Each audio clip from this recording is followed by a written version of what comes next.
Bueno, muy feliz compartiendo aquí un café contigo. Estás en Uruguay y te quiero dar la bienvenida a La Sazón de los Creadores. Es un podcast en el cual aquí no hay recetas, es la sazón de cada uno de los creadores. Acá hemos compartido con escritores, con actores y actrices, con artistas plásticos, músicos, pintores, en fin, con creadores. Y la idea acá es hablar un poco de cómo es el proceso de creación. Un gran amigo mío de Medellín, un hombre de radio, dice que suena muy mal siempre uno decir que tenemos un invitado muy especial, pero pues si no fuera especial no lo invitaríamos por un lado, Ah, pero lleva acá razón. yo sí quiero, pero yo acá sí quiero hacer una mención muy especial a David, porque David Esteban Cubero, los invito a todos y todas que lo sigan en sus redes sociales como guiones y guionistas, que miren sus cursos de guion.com. David Esteban Cubero es lo que uno podría llamar un creador compulsivo, una persona que está ahí siempre al otro lado de la pantalla para resolverte dudas. Tiene unos contenidos que son impresionantes, de una utilidad fantástica para nosotros los escritores y creadores. Su podcast Guiones y Guionistas lo pueden encontrar en YouTube y en las plataformas de podcast, ¿cierto? Spotify y en otras, ¿sí? Sí, sí, en iTunes, Y, en iVoox, está en todos los lados. sí. Y además, también seguirlo en Instagram como guiones y guionistas es una maravilla porque permanentemente está dando tips, está dando información de muchísima utilidad. David, qué gusto tenerte acá. ¿Vale? Un gusto para mí hablar contigo otra vez.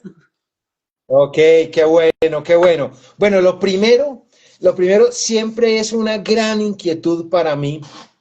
Si tienes identificado, si tienes identificado ese momento en tu historia personal en el cual el bicho de la creación te picó, en el cual tú dijiste, yo quiero escribir o quiero dedicarme a las artes, a ser un creador. ¿Tienes identificado ese momento? O sea, yo a posteriori te puedo decir que sí, en su momento no. Pero yo cuando tenía 9 años en la escuela, todos los viernes por la tarde teníamos un rato que le llamaban rato de familia y entonces ahí como montábamos teatrillos, escribíamos cosas, las actuábamos y yo hasta ese año, hasta esos 9 años, fui un alumno normal. Y ese curso como de repente despegué.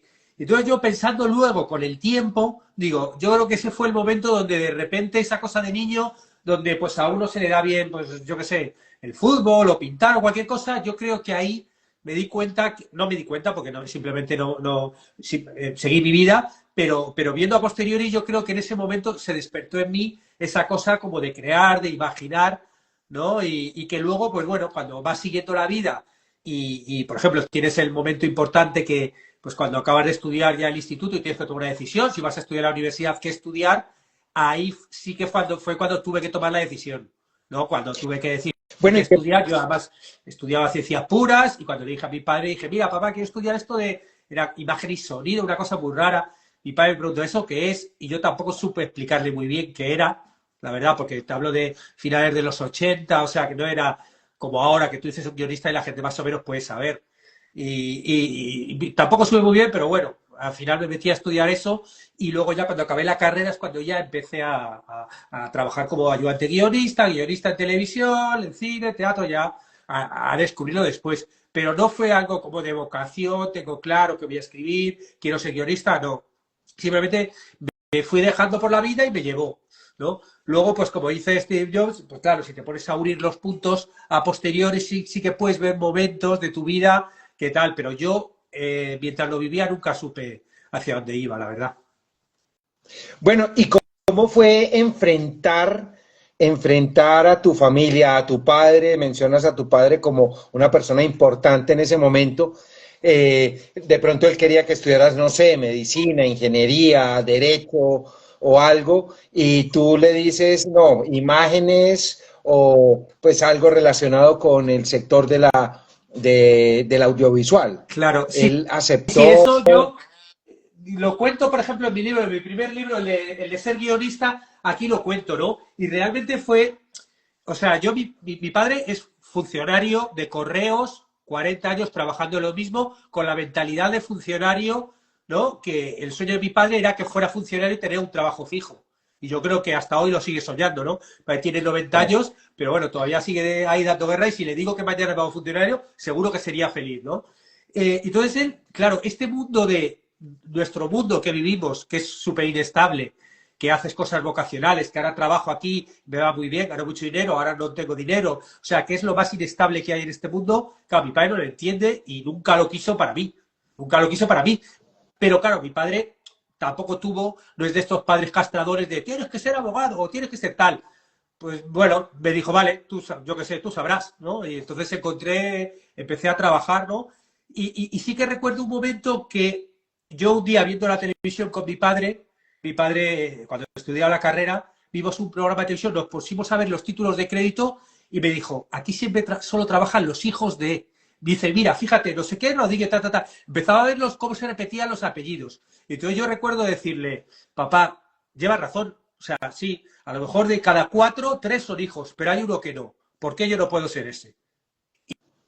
Y 4 o 5 años después estaba trabajando pues en televisión, en el programa, por ejemplo, Caiga quien caiga, a finales de los 90, ganando todos los premios del mundo, y estaba ahí. Mi nombre apareció ahí y apareció en muchísimos programas, ¿no? Y entonces yo por eso siempre digo como uno tiene que saber escucharse y la intuición de hacia dónde vas y luego hay que intentarlo. Es que no, el no siempre está. O sea, y al final el éxito es insistir, insistir, insistir. No, eso bueno, lo dice pues Woody Allen, todo el mundo dice que el 90% del éxito de todo esto que es insistir y ya está, y buscarte la vida, pues unas veces escribiendo, otras veces dando clases, otras veces pues escribiendo libros, yo qué sé, como bueno, dentro de tu mundo, compartiendo un poco también lo que vas aprendiendo, ¿no? Bueno, David, pero en tu vida hay un cambio geográfico muy importante. En el 2013 cambias tu residencia de España a Montevideo. Claro, claro, sí, sí, eso para mí fue un cambio de inflexión gordísimo de vida, porque claro, yo llevaba 20 años como guionista en España, trabajaba sobre todo en televisión, había trabajado en más de 30 programas y tenía allí mi vida, daba clases en la universidad, llevaba 10 años dando clases y tenía organizado. Pero, bueno, pues conocí a una uruguaya y bueno, decidimos venir aquí a vivir a Montevideo y a formar familia. Montamos una familia estupenda con un hijo Bruno, que ya tiene 10 años, y claro, yo pensé que con toda mi experiencia aquí iba a poder encontrar trabajo en televisión, pero tuve un fallo técnico, que es que, claro, hice un análisis de mercado y, claro, aquí realmente la industria audiovisual en televisión es muy pequeña, claro, es un país con pocos habitantes, tiene 3 millones y pico, entonces realmente los programas de televisión, pues la figura del guionista casi ni existe. Los propios presentadores escriben sus cosas y bueno, cuando llevaba 2 o 3 años aquí me di cuenta, había trabajado escribiendo una serie, un programa de televisión, que yo como guionista aquí en Uruguay no me podía ganar la vida, ¿no? Llegué a esa conclusión y dije, tenía un hijo ya de 2 años y dijo, ¿y qué hago? Entonces ya fue cuando me di la vuelta, empecé a ver el mundo de Internet y ahí fue cuando buscando modelos de otras formas de suscribir, o sea, otras formas de vivir donde ya no dependes tanto del mercado uruguayo, por ejemplo, que es pequeñito, sino que tienes el mundo entero. Y entonces ahí fue cuando empecé con el podcast, que ya lleva más de 725, ¿no? Desde hace ya 7 años y pico, y me monté la escuela de guión. En cursos de guión.com me monté una escuela de guión que empezó con 2 cursos, con vídeos que iba poniendo, un curso de guión de corto, desarrollo de personajes, poco a poco, y que ahora ya tiene más de 100 cursos de guión, que va desde lo más sencillo a lo más complejo. Ahora estoy también con masterclass, con retos por internet, ¿no? Y como empezó la cosa a crecer, ¿no? Y luego, mientras tanto, también he seguido escribiendo. ¿no? Escribí la película Explota, Explota, el musical de Rafael Acarrá, Claro. bueno, muchos proyectos que estamos moviendo, ahora me sigo alguna película, por ejemplo, para México, que bueno, a ver si se produce alguna vez, pero bueno, contratado por una productora mexicana, o sea, alternando lo que es la formación y esta empresa de guión, de divulgación del aprendizaje del guión, junto con los libros, que ya tengo 7 libros de guión y sigo publicando, me los autopublico en Amazon, con la escritura. Porque como que yo tengo como distintas patas, ¿no? Hay una que es, pues eso, la empresa de guión con la divulgación. También doy clases aquí en Uruguay, ¿no? En la escuela de cine. Y luego hay una pata que siempre tengo que estar escribiendo algo, pues eso, pues porque estamos aquí por vocación y alguna historia tenemos que escribir, ¿no? Normalmente lo hago con mi co-guionista, Edu Navarro, que es un uruguayo que vive en Madrid, tenemos vidas cambiadas, y luego alguna cosa yo solo también. Ahora, por ejemplo, me ha dado con un cómic. Este año me he puesto como reto hacer un cómic, entonces estoy por un lado escribiendo el guión y por otro lado haciendo los dibujos, ¿no? Ok, Porque, bueno, ok.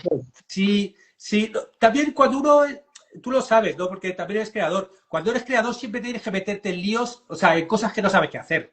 No, yo una vez leí como que un creador, ¿qué tiene que hacer un artista o un creador? Pues lo que no sabe hacer. O sea, hay algo ahí donde cuando ya te repites, o sea, siempre tienes que estar buscando cosas nuevas, donde tú te pongas a retos, donde aprendas cosas nuevas, ¿no? Y a mí, por lo menos, eso es algo que siempre me motiva. Y lo que hago es combinarlo, ¿no? Por ejemplo, el último libro que he escrito, el de Escribir el miedo, el de guion de cine de terror, lo he escrito porque tenía una idea de película de terror y como yo no sé mucho de películas de terror y no había ningún libro escrito, digo, pues venga, voy a escribirlo y así aprendo. Entonces, escribiendo el libro, fui escribiendo también la historia esta, que tenemos el proyecto con Edu, de una historia de terror, y bueno, y aprendiendo. Estoy siempre como que lo que genero con en lo que aprendo de formación, lo uso en la escritura y al revés.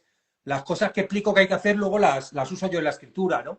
O sea, como que intento unirlo siempre, ¿no?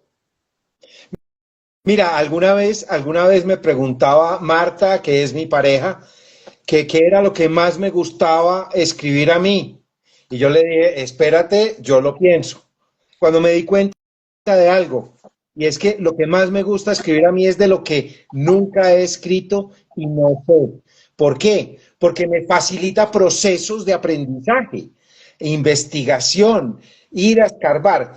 Y otra cosa en la que caigo en cuenta es que hace poquito conocí un chico como de 10 años y con una cara así como impresionado conmigo. Yo le pregunté, oye, ¿qué te pasa? Me dijo, no, es que me dijeron que tú eres escritor. Y yo, sí. ¿Y qué haces? Y yo le dije, mira, todos los días yo me despierto a las 4 de la mañana y tengo que salir a cazar palabras. ¿Cierto? Y ahí ya él quedó fascinado con el cuento porque él no sabía cómo se casaban las palabras, cómo se casaban las historias. Entonces, quería compartirte ese par de cosas porque sí, uno como escritor, como creador, está permanentemente 24/7 metido en esto, metido en esto. Mm, a ver, de lo que has creado, de lo que has escrito, de lo que has hecho en tu función como educador,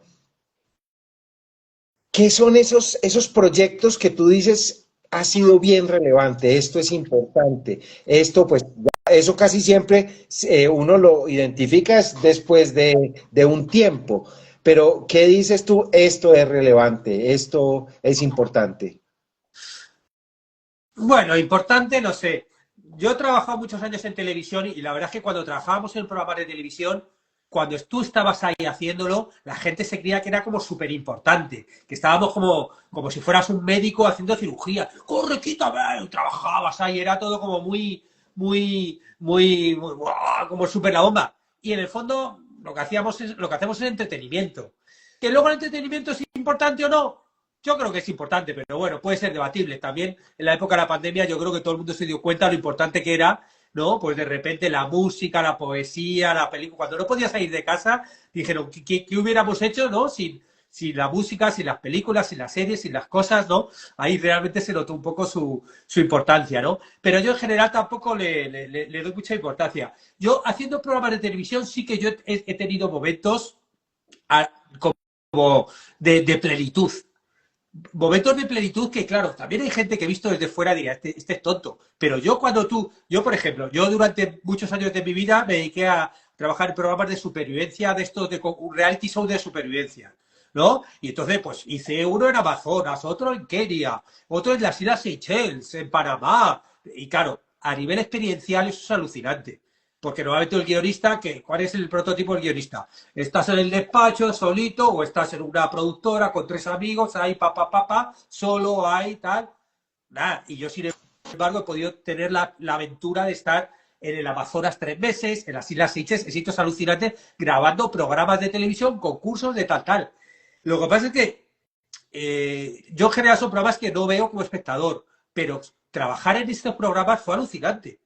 Y yo me lo tomaba muy en serio, porque yo era guionista de juegos, ¿no? Entonces tienes que pensar los juegos, tienes que luego enseñarlos, hay que prepararlos, hay que atarlos. Y a mí me ha pasado de estar en una playa alucinante, hacer un juego que tú te has pensado, que lo has probado, y que, claro, es como un deporte, tú lo haces y que vengan los concursantes, lo hagan y que te quede perfecto, ¿no? Y que justo que llega la pelota, va 9-9, el que meta gana, no sé qué, como un partido de fútbol que llega justo a la final, 1-1, último minuto, gol, mete, tal, y yo eso lo he vivido desde fuera, y de repente que lo consigan y emocionarme como si hubiera ganado yo el Mundial, ¿no? Simplemente porque ha conseguido hacerse eso, ¿no? Y eso tiene que ver con que, bueno, pues tomarse en serio su trabajo, aunque el trabajo pueda parecer una tontería, tomárselo en serio y entusiasmarse, ¿no? Que yo creo que es un poco la clave en general en la vida, pero nosotros con nuestra profesión sí que tiene cosas donde nos podemos y nos debemos entusiasmar, ¿no? Aunque luego hay momentos obviamente de bajón, ¿no? Y cuando tú te lo tomas con pasión y con entusiasmo, pues es genial. Y luego hay gente que le llega. Y hay gente que a lo mejor tiene un día deprimido y se pone a ver la tele, ve 4 cosas que has escrito y le alegran la vida, ¿no? Y eso está bien, pero eso, pero, perdona, o sea, y eso lo puedes llevar a todo, porque yo haciendo podcast, yo hago también consultorías de guión, ¿no? La gente pues me contrata, me envía el guión, me lo leo y tenemos una charla. Pues hubo una vez, el año pasado, creo que fue, o hace 2, que de repente me contrata un chileno, podemos hablar de su película de 1 hora, una película de unas abejas, tal. Era apicultor. Un apicultor que escuchaba el cine y un guión, estuvo hablando muy bien, el guión estaba muy bien, estuvo hablando y me dice, yo esto lo he aprendido gracias a tus podcasts. Y cuando me dijo eso, dije, ¿cómo? O sea, que un apicultor chileno escuchando mis podcasts tiene este proyecto de guión que además está de puta madre, me quedé alucinado. Y digo, y todos esos momentos dices, coño, porque parece que uno a veces graba solo y está aquí como divulgando el desierto y hay gente que está al otro lado que le llega y hay gente que le ayuda, que ve un vídeo en YouTube donde quiere hacer tal y le ayuda a escribir y bueno, son esas pequeñas, o un mail que te pone alguien, un comentario y esas pequeñas recompensas, pues te dicen, bueno, esto sirve para algo, ¿no? Sí, es que a eso iba precisamente David, y es que, claro, cuando uno de manera juiciosa ve guiones y guionistas, tú estás hablando de una infinidad de temas que tratas en el podcast, pero quiero es preguntarte, claro, y todos los que estamos al otro lado de la pantalla vemos esto y lo recibimos como unos consejos muy importantes. Quiero preguntarte 2 cosas. La primera es, tú hablas de las rutinas del escritor, pero ¿cuál es tu rutina? ¿Cómo has diseñado tu rutina, la propia tuya, la personal? Bueno, mi organización ahora depende del día de la semana. Como que yo a la semana pues le dedico los lunes, se lo dedico a hacer el podcast, grabarlo y no sé cuántos. Luego los martes se lo dedico a montar las masterclass, los cursos para no sé qué. Luego entre miércoles, jueves y viernes le dedico pues un día a el libro que esté escribiendo en ese momento, que ahora estoy siempre o escribiendo o promocionando, haciendo un libro, y luego otra parte a la parte más creativa de pues eso, ahora por ejemplo estoy escribiendo el guión del cómic por un lado y luego por otro lado haciendo imágenes. y luego otros días ya directamente cuando trabajo con Edu quedo con él. Y entonces es como, pues quedamos mañana a las 10 de la mañana. Y yo estoy haciendo otras cosas y cuando llega el momento conecto y ya cuando conecto con él es cuando me meto en el proyecto. O sea, yo sí que tengo la vida como muy de compartimentos estancos, porque claro, hago muchas cosas. Entonces, pues ahora me pongo con el libro, ahora crear el guión, ahora hacer el podcast, ahora contestar unos mails. O sea, la única forma de hacerlo es compartimentos estancos, ¿no? O ahora me voy a la escuela de cine, ¿no?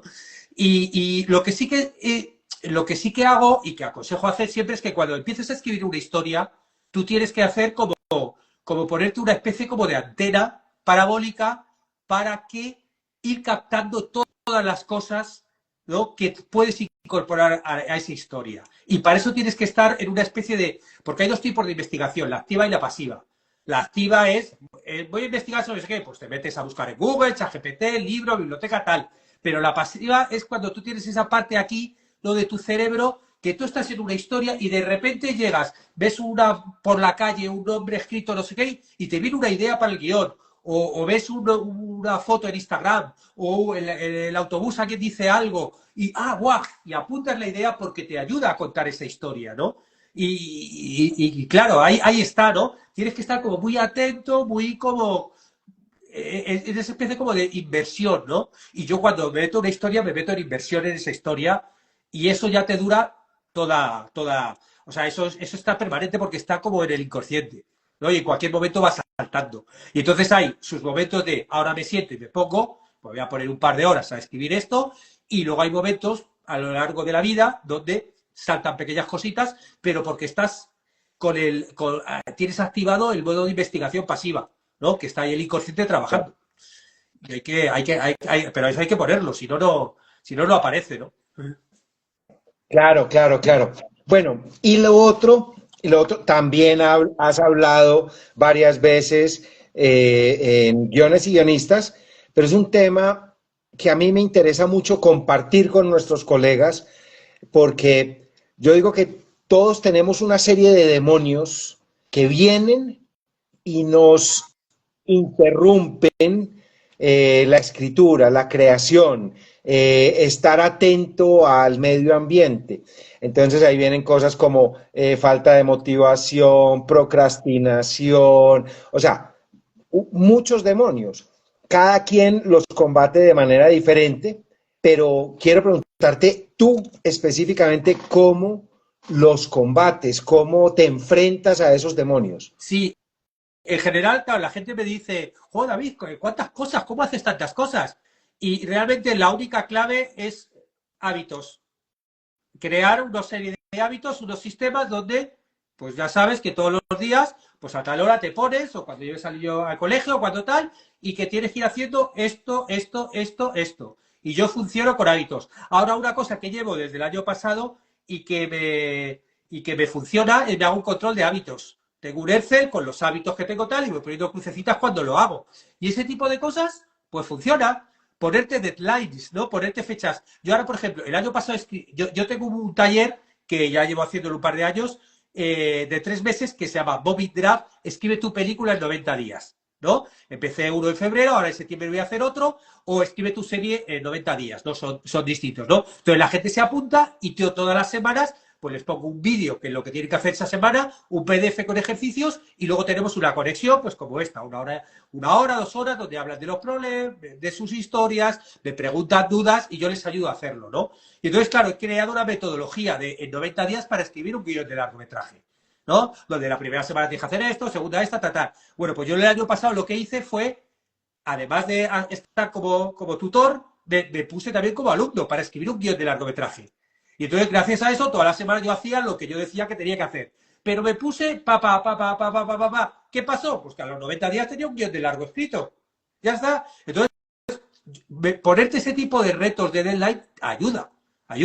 Este año también lo estoy haciendo con el guión de cómic, ¿no? Igual, me hago mi pizarra ahí gigante y toda la semana, ¿qué hay que desarrollar esta semana? ¿Personajes? Pues personajes, esto, lo otro. Y claro, eso te mete una caña que a los 90 días tú tienes tu primer borrador, ya lo tienes terminado, luego obviamente toca reescribirlo. Pero eso es meterse en disciplinas y hábitos. Es que no hay otra forma. Y para eso hay que ponerse también retos. Retos, venga, va, Claro. organizarse. Mira, me dices ahora, tengo este calendario. Un calendario de todo el año. Pues claro, yo ya me voy poniendo, ya se tengo que tener el libro para estar entonces. El Bobby Drive lo voy a hacer aquí, el otro tal. Bueno, te vas poniendo tus pequeños retos a lo largo del año en tu planificación y yo para eso y lo voy cumpliendo. El problema es que, claro, cuando uno es independiente, no hay nadie, no es como cuando yo trabajaba en la televisión, que eso te lo ponen los jefes. Tienes que hacer esto, tienes que hacer lo otro y tú lo haces.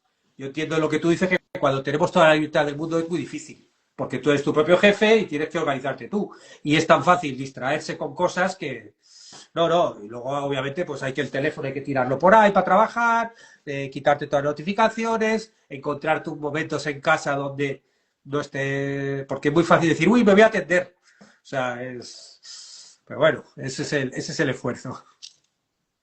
Sí, sí, sí, sí, claro. Bueno, en esto hay casi todos gestionamos una función como independientes, pero eventualmente también llegan proyectos para crear, para escribir por encargo, ¿cierto? Yo tengo, bueno, tú leíste mi libro, yo tengo una premisa fundamental y es que yo no escribo historias de narcotráfico basadas en hechos reales. Yo viví en carne propia toda esa época de los 80 y de los 90 en Medellín y yo me niego a escribir ese tipo de cosas. ¿Tú tienes algún tema que no escribas por principios o por algún otro motivo? A priori no, es que tampoco me ha llegado ninguna oferta de algo muy raro para hacer. No, o sea, sí que cuando trabajaba en televisión, trabajé programas de todo tipo, concursos, reality, investigación y tal, sí que me enteré, por ejemplo, cuando yo, incluso estando en paro, de trabajar en programas del corazón, de estos de chismeo, de hablar, que si uno tal, tal.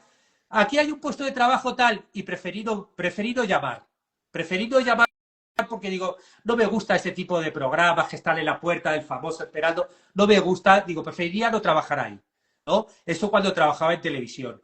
Y luego a nivel ficción, no, es que como dices tú, no he pasado algo tan traumático que diga esto no quiero hacerlo, ¿no?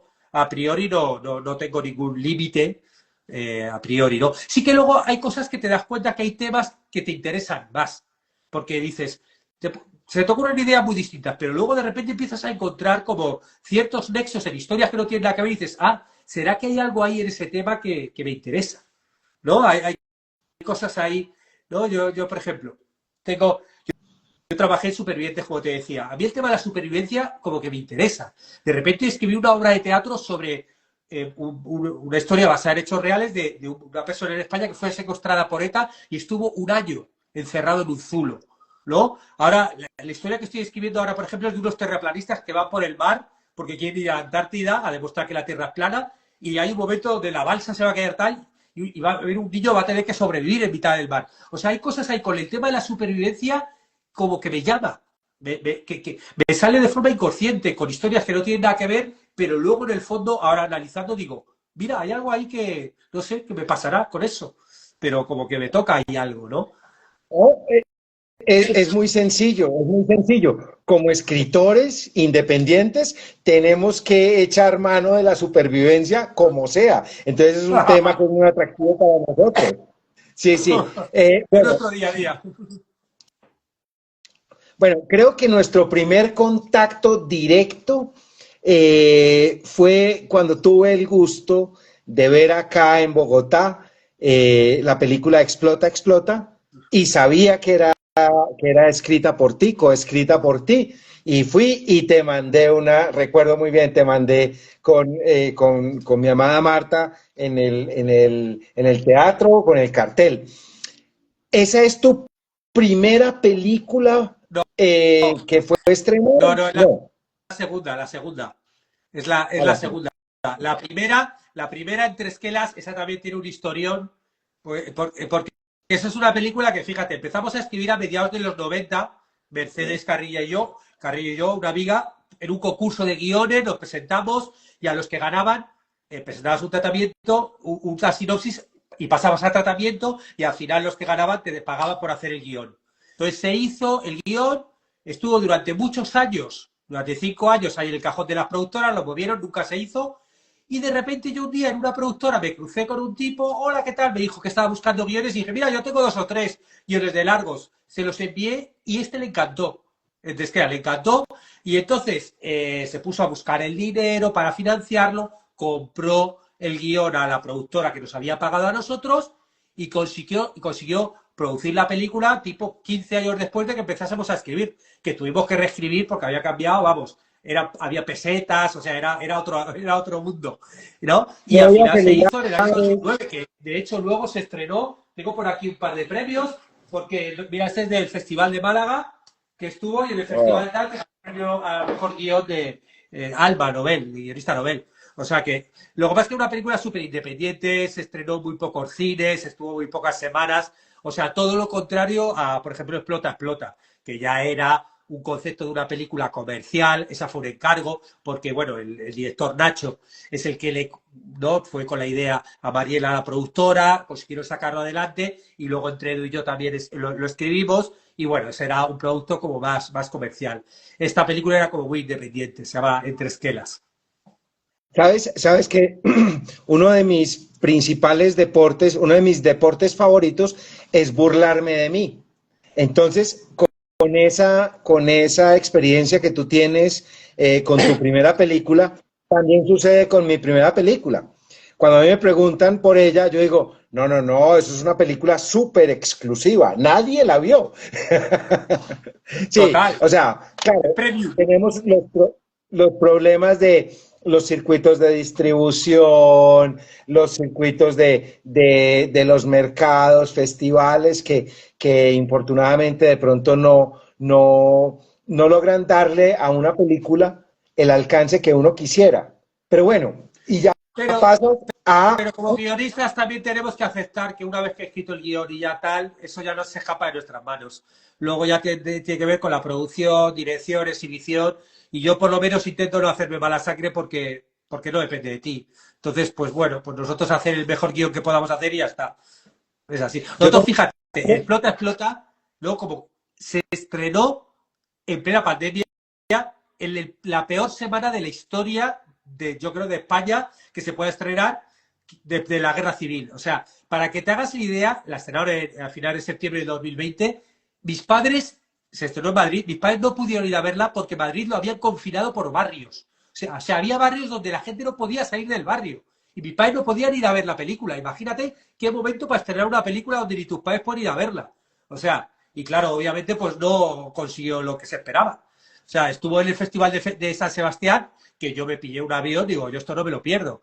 Y fui allí en mitad de la pandemia, ahí. Pero claro, no podía estar en la fiesta de después, íbamos todos con la boca tapada, no había fiesta, ¿no? O sea, fue un horror. Yo creo que el peor festival de la historia de San Sebastián. Pero bueno, pues tocó así, ¿qué vas a hacer? Es que creo que has dado también con un punto muy importante para los colegas escritores que estén acá o que vayan a ver este contenido más adelante. Como escritor, nosotros tenemos que desprendernos del ego de la creación. Nosotros tenemos que hacer nuestro mejor esfuerzo, pero entregar y saber que el texto que entregamos ya será caldo de cultivo, ya será tierra fértil para un equipo de trabajo inmenso, empezando por vestuario, arte, fotografía, iluminación, dirección, interpretación, incluso los productores. O sea, ellos ya van a continuar la creación. Lo que ellos hagan no va a ser ni responsabilidad ni culpa tuya, ni puedes juzgarlos. Seguramente ellos también van a estar tratando de hacer su mejor trabajo, ¿cierto? Claro, Y lo que es así, es uno así. tiene, Y no, por eso muchos guionistas de que el director, esto no sé qué, dices, bueno, pues si no, haz como muchos guionistas que se hacen directores para tener el control total. Y ya está. Pero sí, si no, como guionista, tú tienes que entender que lo tuyo es una herramienta con el cual, como tú hubieras explicado, luego pues los compañeros y las compañeras van a hacer la película como buenamente puedan y ya está, ¿no? Y es así. A mí, por ejemplo, en la primera película esta, la de Tresquelas, una vez que acabó el rodaje, yo fui un día al rodaje, pero porque insistí, porque el director, la verdad, fue a su bola, lo hizo, vino a mi casa, ¿no? Y nos puso la película a Mercedes y a mí. Bueno, ¿qué tal, no? En la edición. Bueno, yo soy más polite, pero Mercedes súper cañera. No me gusta porque empezó a darle caña por todos lados, que dijo, joder.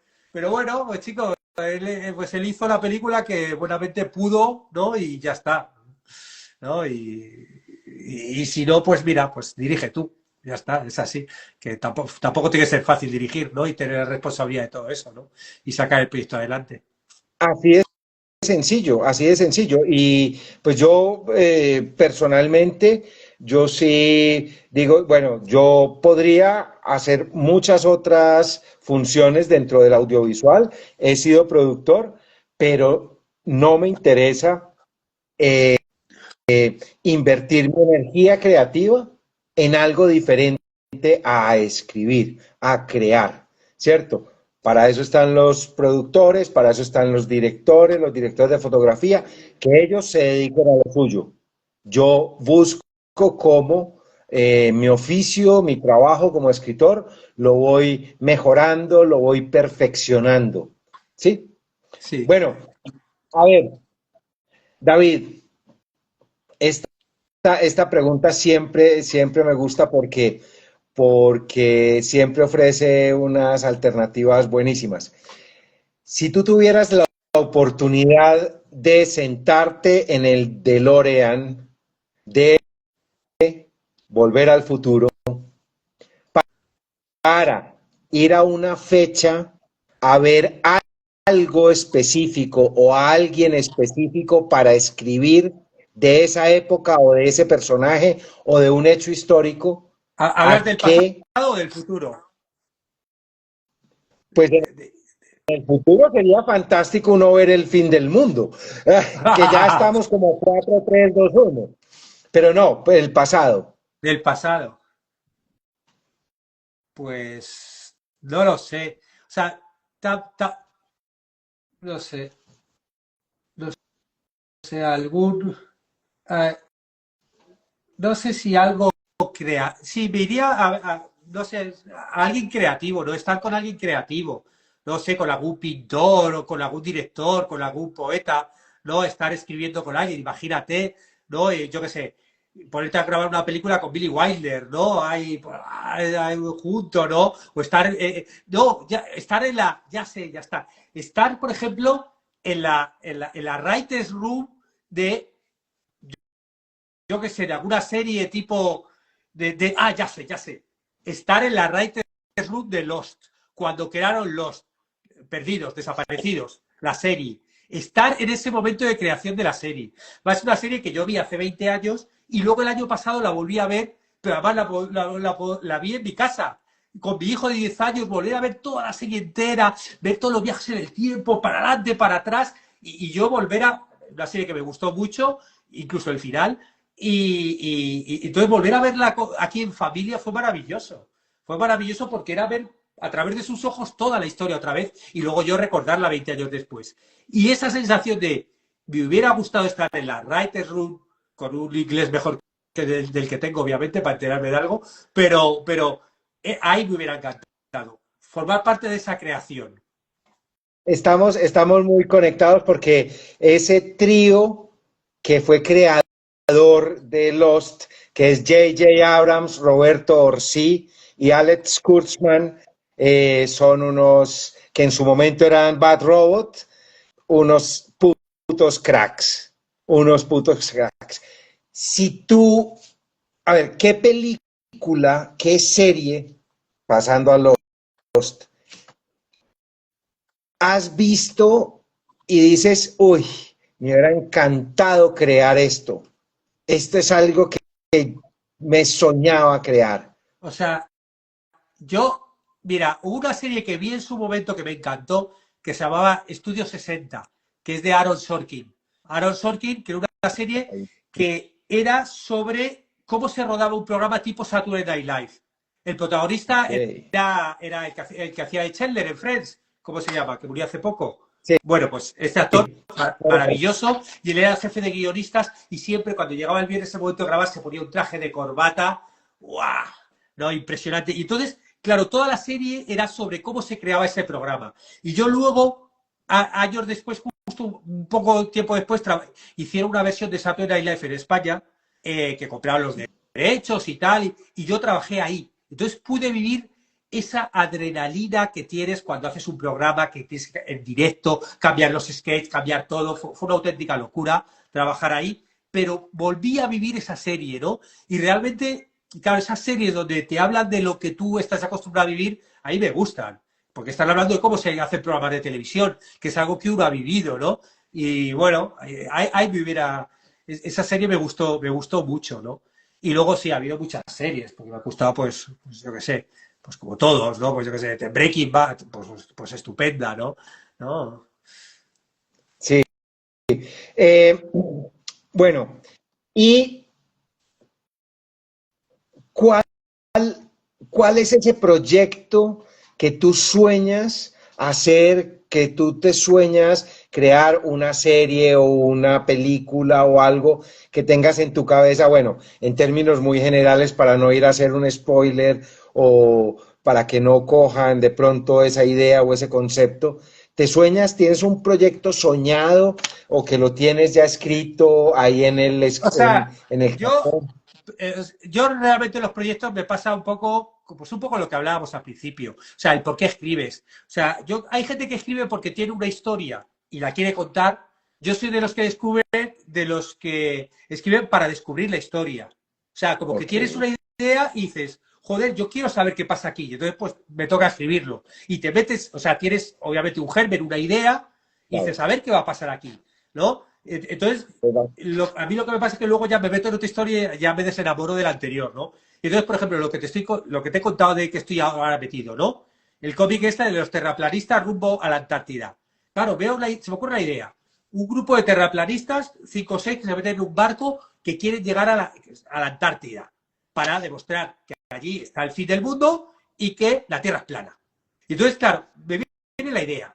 Y digo, ah, venga, les meto en un barco. Pero claro, en un barco, imagínate 4 o 5 conspiranoicos, ¿sabes?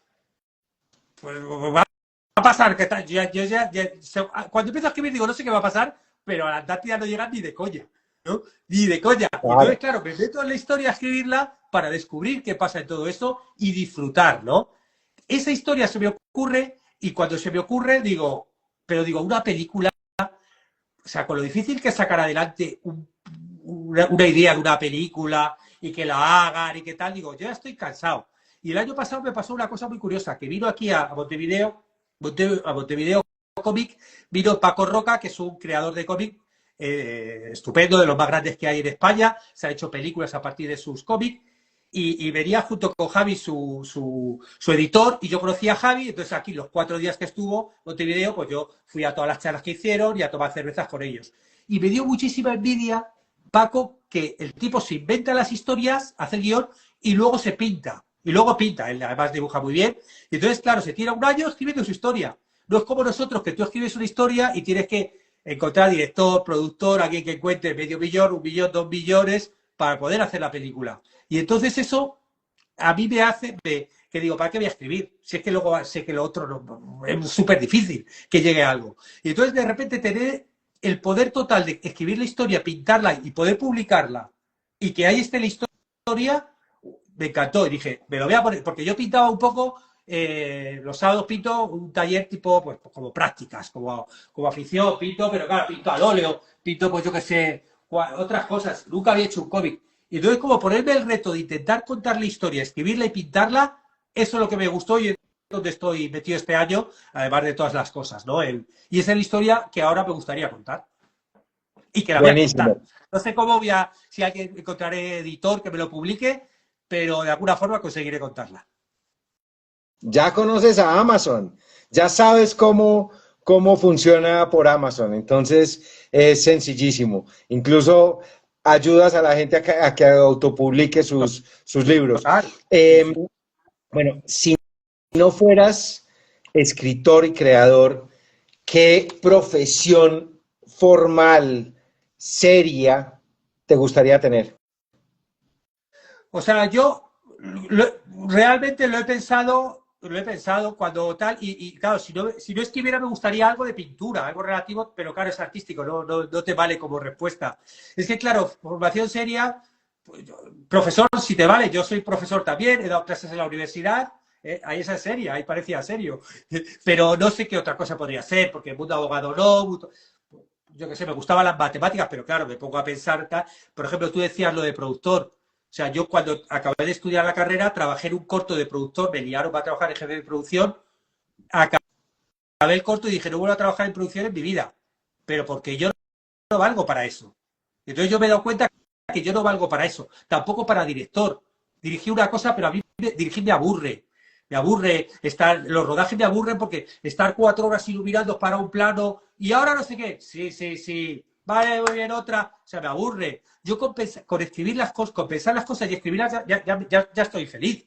¿No? Hubo una época en mi vida, que eso sí que luego con el tiempo me he dado cuenta de lo importante que fue en mi vida, que yo hacía teatro de improvisación como actor. Okay. Durante 10 años hice match de improvisación, ¿no? Y entonces, claro, eso era alucinante porque eras al mismo tiempo el guionista, el director y el actor. Porque tú estás improvisando y te estás inventando la historia en ese momento, pero la estás actuando y de repente te da un golpe de luz y tú lo vivas. O sea, como que tú lo estás creando todo. Y claro, a mí lo que me gustaba de esto era la creación de las escenas, la improvisación. A mí ser actor para una obra de teatro y repetir siempre la misma obra, eso me aburría. Eso cuando tenía que hacerlo, como que alguna vez cuando lo hacía, cuando estudiaba, no le encontraba la gracia. A mí la gracia es la parte de la creación de crear cosas nuevas, ¿no? ¿No? Y entonces, bueno, eso sí, pero por ejemplo, productor, pues no valgo, porque no soy ejecutivo, tienes que llamar por teléfono a tal, no valgo. Ponerte a hacer los números me aburre, o sea, no valdría, ¿no? No. Valgo para ser guionista y para enseñar a ser guionista, ya está. Y es es un gran aporte el que haces a todo el sector, a los colegas, a las personas que están aprendiendo, de verdad. Y acá, bueno, nos podríamos quedar hablando horas, eh, pero bueno, aprovechemos este momento para que nos cuentes dónde te pueden encontrar, qué contenidos tienes, qué libros, el podcast, los cursos. Cuéntanos un poco. Perfecto. Bueno, pues mi web es cursosdeguion.com, que ahí es una suscripción tipo Netflix. Te suscribes y tienes 100 cursos de guión, masterclass, o sea, tienes de todo. Cualquier persona que quiera aprender guión tiene cursos desde lo más sencillito de hacer un guión de cortometraje, largometraje, series, mapa de tramas, cómo vender un guión, todo lo que tienes. Luego, lo que te decía antes de Bobby Draft está muy bien porque dices, quiero escribir una película o una serie en 90 días y te obligas todas las semanas a meterte conexiones, ¿no? Tienes esa parte más activa donde voy a estar yo ahí, venga, vamos, dale que te pego, porque los otros son vídeos grabados y entonces eres tú el que te pones tu ritmo. Luego el podcast se llama Guiones y Guionistas, está en todos los sitios que buscabas, o en YouTube también buscas mi nombre y aparece ahí en vídeo, pero bueno, todo eso también está en la web. Y luego los libros, pues bueno, están todos en Amazon. Si buscas David Esteban Cubero en Amazon, ser guionista de guión. Luego, de formato de guión, escribí que no había ninguno en español sobre el formato de guión, ¿no? Porque claro, en inglés hay, pero aquí, por ejemplo, yo hablo de variaciones que hay en español, ¿no? Que si la voz no, pues en Estados Unidos te pone V, O, porque tal. Pero los hispanos ponemos off. Bueno, pues yo te hablo de cómo lo hacen ellos y cómo lo hacen tal, para que tú elijas luego la forma de hacerlo.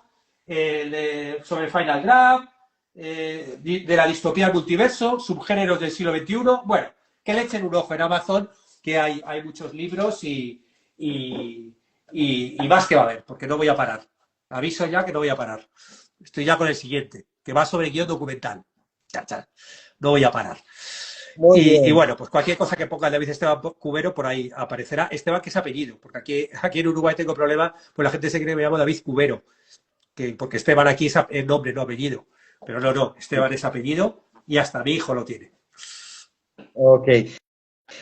David, qué alegría verte de nuevo, conversar contigo. Este espacio, tú sabes que es para ti también, siempre con mucha gratitud y mucha admiración. Muchas gracias por aceptar esta invitación. Muchas gracias a ti por invitarme, he estado súper a gusto, muy feliz de verte a ti y de hablar de guión, que yo todo esto me encanta, con lo cual cualquiera que me invite siempre estaré ahí para hablar de creación y de guión. Y nada, un lujo estar aquí en tu casa, en Instagram. Muchas gracias. Bueno, y cuando terminemos, entonces, sabes, como tú iniciaste la transmisión, Sí, entonces, cuando estés cerrándola, me invitas a que yo sea colaborador y así queda también en mi sitio en Instagram. perfecto, ¿Listo? perfecto. Gracias por Listo. informarme porque no tenía ni idea. Perfecto. Bueno, un gran abrazo desde Bogotá y espero que pronto nos conozcamos personalmente. Pues claro que sí, porque yo estuve una vez en Colombia en la boda de mi querida Diana y me dieron muchas ganas de volver. O sea que cuando pueda volveré seguro, porque me pareció un país Perfecto. maravilloso. Perfecto. Un gran abrazo y saludos en Muy casa. Y muchas bien. gracias. Chao, gracias a Bueno. ti.